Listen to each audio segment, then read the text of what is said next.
மத்திய பிரதேசத்தில் மதச்சடங்கு மூலம் 3 வயது குழந்தையின் உயிர் பறிபோன நிலையில் அதனை உலக சாதனை என அவரது பெற்றோர்கள் கொண்டாடிய கொடூரம் அரங்கேறியுள்ளது. பிஞ்சு உயிர் பறிபோனதற்கான காரணம் என்ன? இந்த தொகுப்பில் பார்க்கலாம்.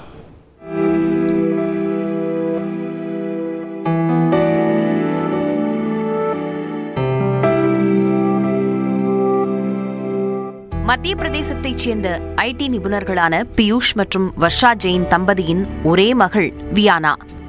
3 வயதான இந்த குழந்தைக்கு மூளையில் கட்டியிருப்பது கடந்த ஆண்டு தெரிய வந்தது. லட்சக்கணக்கில் செலவு செய்து மும்பையில் அறுவை சிகிச்சை மேற்கொண்டும் பலனளிக்காத நிலையில் அவரது பெற்றோர்கள் சமண மத சடங்கு மீது தங்கள் நம்பிக்கையை திருப்பியுள்ளனர். கடந்த மார்ச் 21ஆம் தேதி இந்தூரில் உள்ள சமண மதத்தின் தலைவர் ராஜேஷ் முனி மகாராஜாவை குழந்தையின் குடும்பத்தினர் சந்தித்துள்ளனர். அப்போது குழந்தையின் ஆயுள் முடிய உள்ளதாக கூறிய ராஜேஷ் முனி சாந்தாரா சடங்கை மேற்கொள்ளுமாறு அறிவுறுத்தியுள்ளார். அதாவது சாந்தாரா என்பது சமண மதத்தின்படி மரணத்திற்கு வழிவகுக்கும் உண்ணா நோன்பாகும். சாந்தாரா சடங்கு சுமார் அரை மணி நேரம் நடைபெற்ற நிலையில் அடுத்த 10 நிமிடங்களில் 3 வயது குழந்தையின் உயிர் பறிபோனது.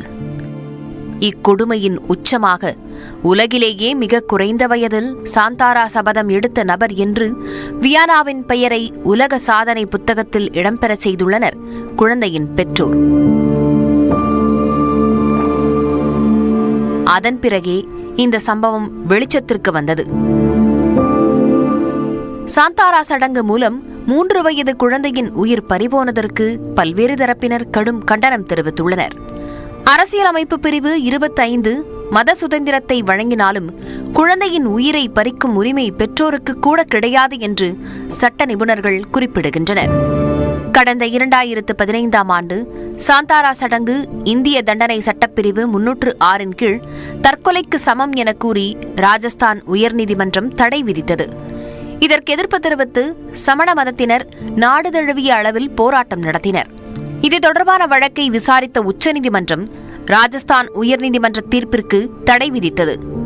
இந்நிலையில் சமண மத தலைவர் ராஜேஷ் முனி மகாராஜா தலைமையில் இதுவரை 100க்கும் மேற்பட்டோர் சாந்தாரா சடங்கு மூலம் உயிர் நீத்திருப்பதாக கூறப்படுகிறது.